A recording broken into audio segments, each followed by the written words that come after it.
Good morning guys. Today is Friday. Grabe lakas ng ulan kagabi. Kahapon, ang lakas ng hangin, ang lakas ng ulan.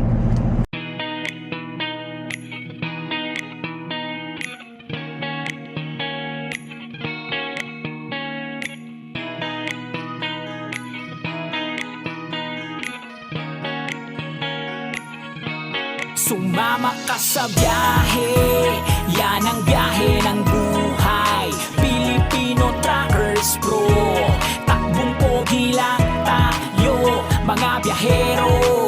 Filipino Truckers Pro, yan ang trabaho at buhay Canada. Sumama ka sa biyahe, yan ang biyahe ng buhay. Filipino Truckers Pro, takbong pogi lang tayo, mga biyahero. Filipino Truckers Pro, yan ang trabaho at buhay Canada. So hindi makita yung daan halos. Kaya dito lang ako nagpalipas ng gabi sa Winnipeg. Instead na sa Dryden pa ako aabot, pero hindi na kaya dahil padilim ng padilim. Lalong lumalakas ang ulan at hangin. So ayan, matan liwanag sa camera pero napakadilim guys ng kalangitan at malakas ang hangin. So yung biyahe natin ay papunta ng Woodbridge, Ontario at sa Portland, Ontario. So hindi ko na nakuhanan ulit. Yung load natin guys ay pinick up ko rin sa sa Rollard Steel sa Edmonton. Yun, na-deliver nga pala natin ng safe yung oversized na load natin, yung wide load. So ang karga natin doon ay scrap at kumarga rin tayo sa Saskatoon ng asin at pang-garden na na lupa. Ang problema, yung kinuha ko ng video ay eto, nagloko, naghang lahat ng video ko. Kaya papakita ko ulit sa inyo kung anong klase yung load ko. Napakalakas ng hangin eh. Kala mo winter ulit.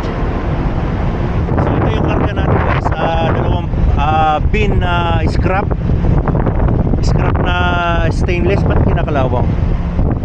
Stainless siya. Dalawang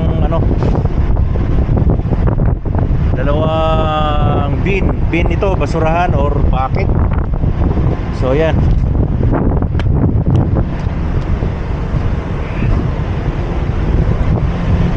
nag free trip na tayo kanina pa. Nagantay na lang tayo ng oras na makumpleto. So ito guys, yung strap natin naka-twist yan, kung makikita nyo. Kaya naka-twist kasi hindi siya nakadikit sa load natin, para hindi siya mag-vibrate. Yan. Then itong ito yung karga lang natin na asin. Yan lang yung asin na 2, 4, 6, 6 na paleta lang ito. Ayan yung truck stop, napakalaki na truck stop na to. Siguro nasa 1.5 na hectare ito. Ayan yung granite. Kumakarga rin tayo dati yan, kumakarga rin kami ganyan. Nahinto lang siguro dahil nga lagi kami na inspeksyon. May mga bato-bato na napupunta sa flooring, kailangan lagi nililinis yan. So yun, lakas ng hangin eh. Biyahe natin papunta ng Ontario ngayon.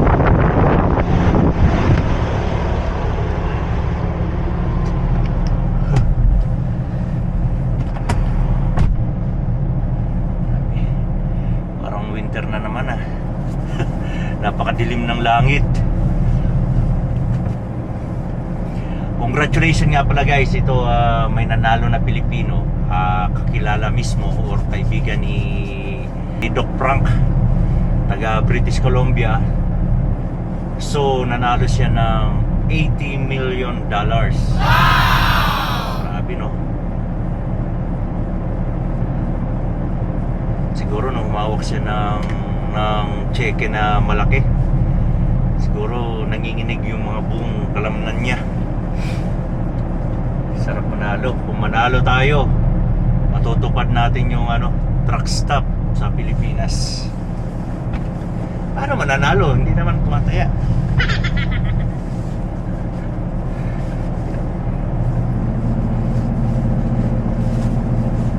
So yun, antay lang tayo ng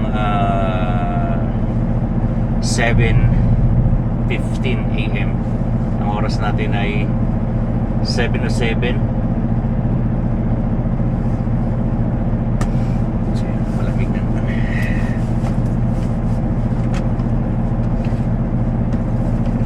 So ayan guys, let's go. Alis na tayo. Antay lang natin ng 15 minutes. Naka-heater tayo.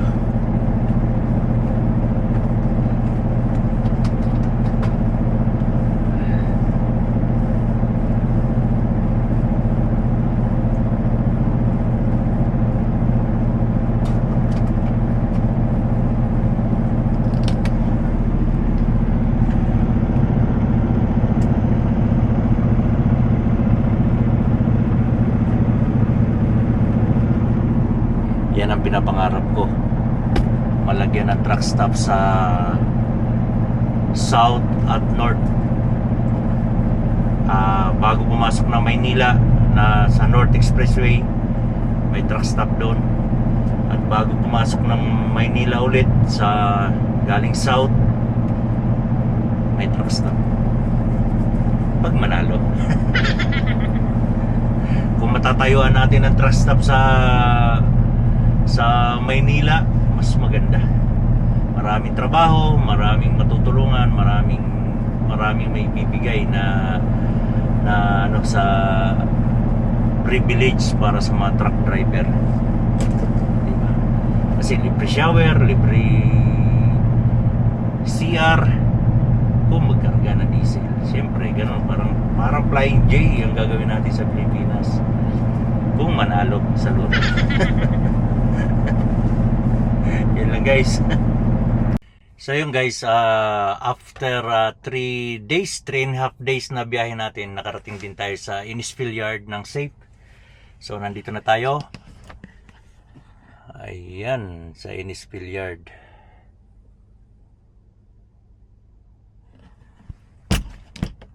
So yun, mamaya dadalhin natin yung paperwork sa opisina. Pero ngayon, mamamalingki muna ako dahil ang oras ay mag 8 PM na.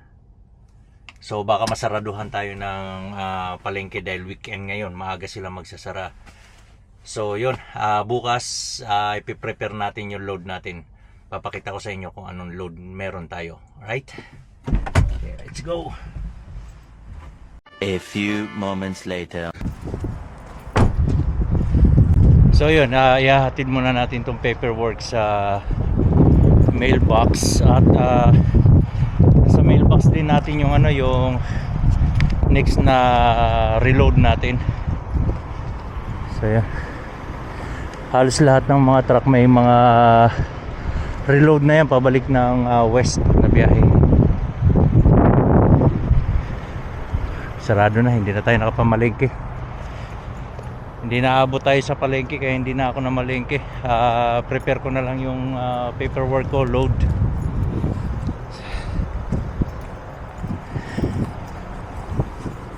So yun guys, ang mga paperworks namin nilalagay namin dito sa table. Basta yung paperwork or yung load namin ay pambiyahe sa kasi weekend ngayon, pambiyahe sa Tuesday yun dahil holiday sa Monday. So ito yung bagong paperworks natin na biyahe.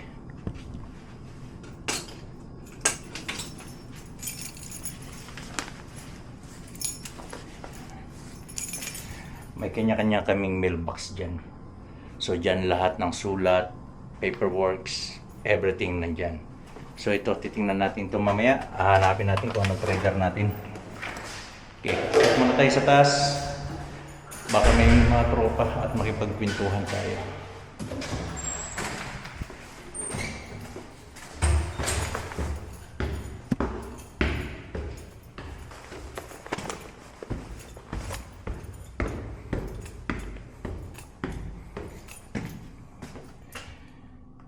Shit.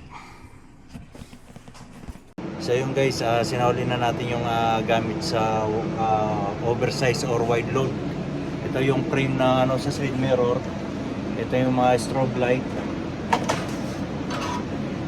At ito yung extension na side mirror. So ayoko na mag wide load. Prepare lang natin yung load natin. So ito na yung load natin.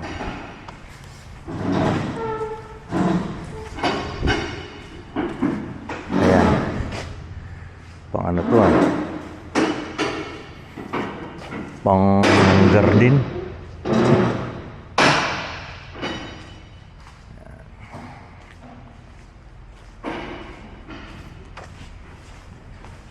So meron tayong 7 drops papunta ng Calgary. 7 drops ito.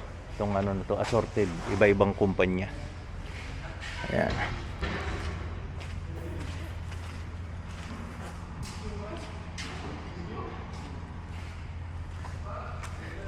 So secure muna natin to, itatarp pa natin to. Ayos, magagamitan natin siya ng steel tarp.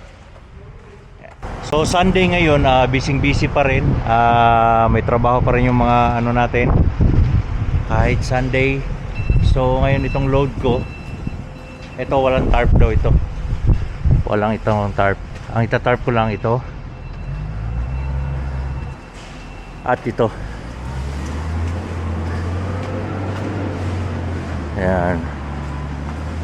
So ito guys, lalagyan natin to ng carpet ha. Lalagyan natin ng carpet para hindi mabutas yung tarp natin, at lalagyan natin ng poly. Yung poly, katulad yan, nilalagyan niya ng poly yung load.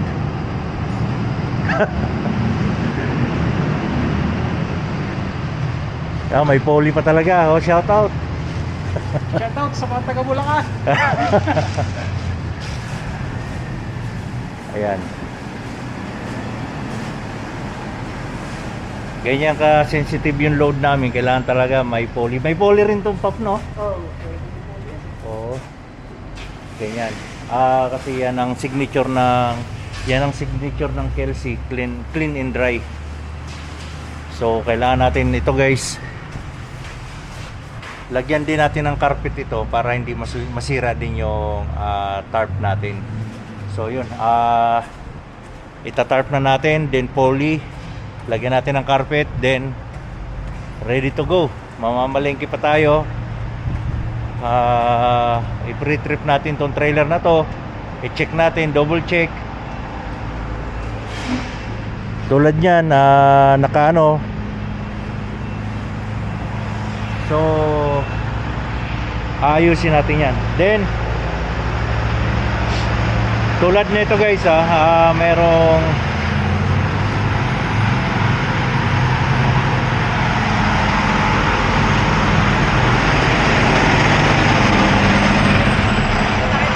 saya gamitin mo maya. Sige. Sige. Ayusin din yata tong load niya. So ito guys, merong tag. Ibig sabihin, i-retort yung ano natin na may part ng gulong na i-retort. Sandi. Ayan. I-retort. So yun, kaya kailangan i-keep natin to. Teka, i-keep ko. Baka, kasi papel, pag nabasa, wala na.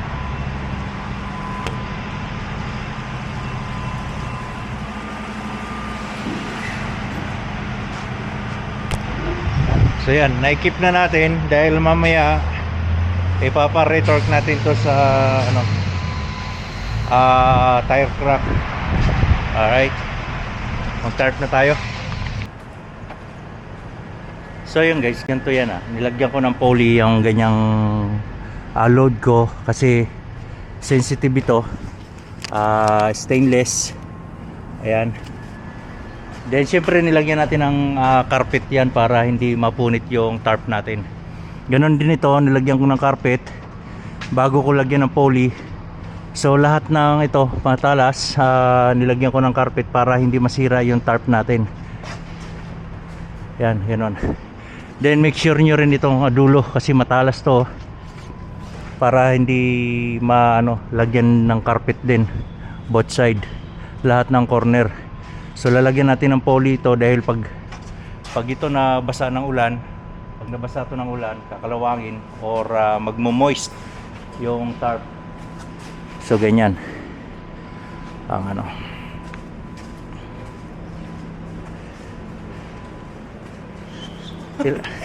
May ilang taong ka na dito, Son? Jason, no? Jason, Oh, Benaventura. 53, sa June. June? 3 years na, kasama yung schooling ko. 3 years. 3 years na. Sa KLC, October. October, so more than 2 years. 3 years na rin sa KLC. Kelsey. Na-adapt mo na yung trabaho natin, mabigat. Kaya na. Pero hindi ka pa rin pumapayat, ha? Yan lang maganda dito, talagang pinagpapawisan tayo, no? Exercise. Sa regional, pumayat ako. Oh? Minsan rin, 5 beses ako naglolon 4 na beses. Maganda kita, pero pagod talaga, no? Kasi maraming pick-up drop doon, eh. Ayan, saan biyahe mo? Okay lang pag summer, pag winter, napakahirap. Oo. Pag kahit maraming drop sa summer, okay lang. Basta Winter. regional. Mas mahirap sa long haul. Mahirap sa regional, kaya Jess. Oo. Wala Kasi naman, walang tarp yun, ah. Pick drop nangyayari sa akin Pick Pero drop. may strap lang, walang tarp. Hindi, madalas ako mga dali ng top. Yun lang. Ayan. So, saan biyahe mo? Winnipeg. Winnipeg. Ah, Yan si... PR ka na. hindi pa. Pero on process na. On flash na. Kaka-biometric ko lang nakaraan. Oh, ayos, congrats, konting kimbot na lang. Baka this year, sana yung Ito si Jason, Manitoba program siya, Manitoba. Hindi siya under na LMIA siya, pero under nominee program agad. Yeah. So yun, ingat ha. Congrats, malapit ka na. So ganito kami guys, ganito kami ka-busy. Yan, dito tarp yan. So yun, tirahin muna natin to.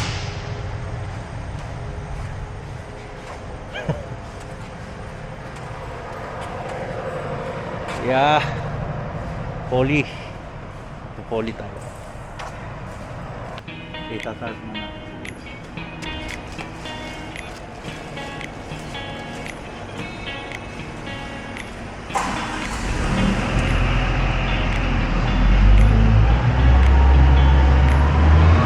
Sumama ka sa biyahe, yan ang biyahe ng buhay.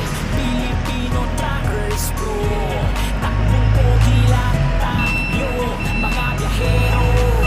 Pilipino Truckers Pro, yan ang trabaho at buhay Canada.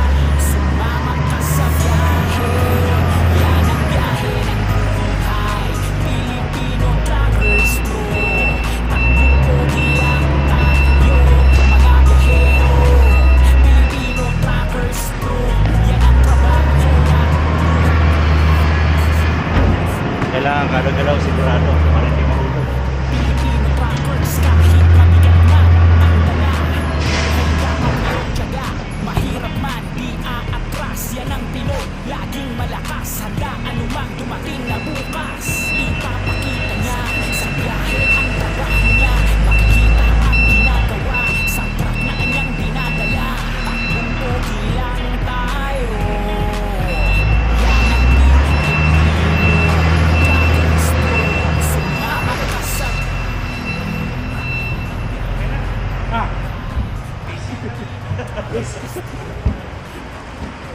Huwag ginawa yung mag-bungee, magkadkad lang ang mahirap Ay, isang taon lang pa.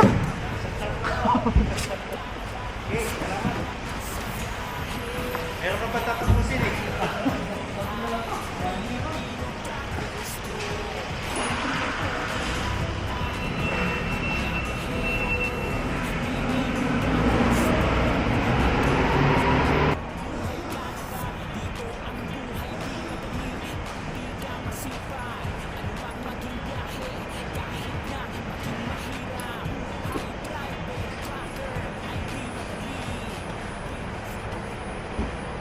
So ganyan lang siya, itarp. Ganyan lang siya, ka-basic pag sanay ka na. May mga diskarte para hindi ka madumihan. Tulad nito, nakaangat to, di ba? Dito tayo mag-umpisa mag-bungee, papunta dito sa likod. Kasi kung dito tayo magsisimula sa harap, magkakadumi-dumi tayo. So, yun. Umpisa natin dito.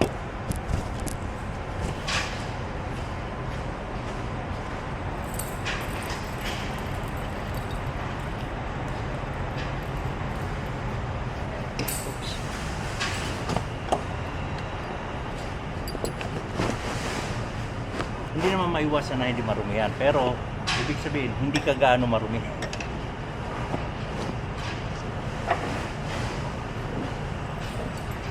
Then sabitan isa-isa na.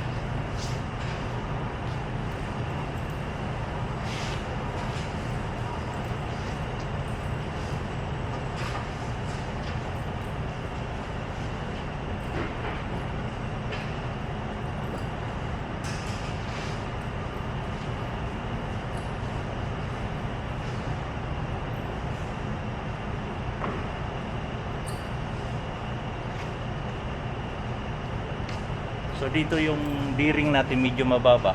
Doon tayo mag-umpisa maghigpit. Pero ano natin tong flap nila para pagdating sa kabila.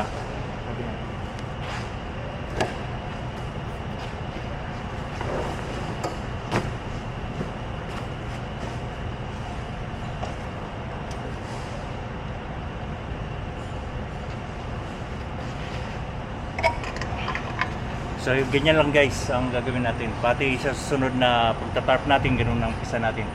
Lagi tayo mag-umpisa sa unahan, papunta doon. Para step by step, kumbaga, hindi tayo marurumihan.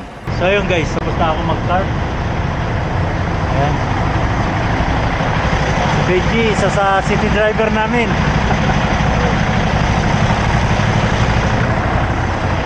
Ayan, natapos na ako mag-tarp. Ito, walang tarp kasi ano to, yung pang-garden. Naulan na naman siya eh. So, ayan. Itong tarp ko dito ay buo. So, si Marshall ay may karga na bulldozer, loader, tsaka grader. Ang dami karga ni Marshall. Blade nga lang, blade. Blade nga lang ng grader, tsaka bulldozer.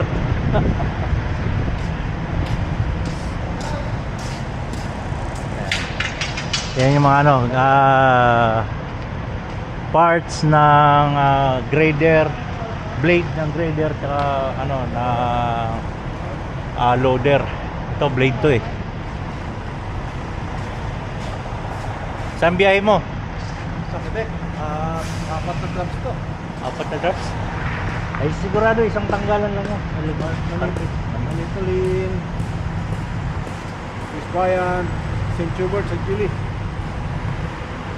Kabisado na ng Quebec, ano? Pasikot-sikot ng Quebec. Ito blade to ng ano eh, ng loader siguro eh. No? Loader o grader. So yan ang mga ano. Ayan si cut yan, no? Sa Caterpillar. Black cut.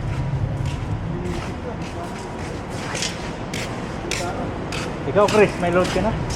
Loko. Ito si Chris, regional din. Original, Tang Rona. Biyasang-biyasa na to sila sa pasikot-sikot ng Toronto at Quebec. Ay yung mga blade. Black cut. May tarp pa yan, kaya kailangan talaga lagyan ng carpet. Ay, nauurong pala yan, dito. Akala ko bakal. Kahoy lang yata ito. Blade din. Ayan, dyan na, laglag na. Ayan, so ganito kami guys pag weekend. Sunday ngayon, mostly pag Sunday, paalis na lahat. Pero sa dami ng load, nag-prepare. Kaya andito pa kami.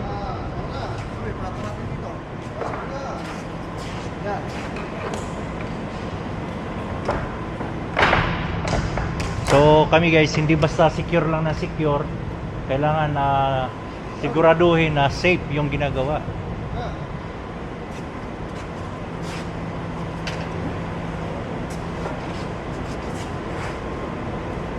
Nilagyan ng kalso para maipit yung blade. Yun nga lang, hindi rin natamaan to, lutang din. Patong mo, yan. Ayos.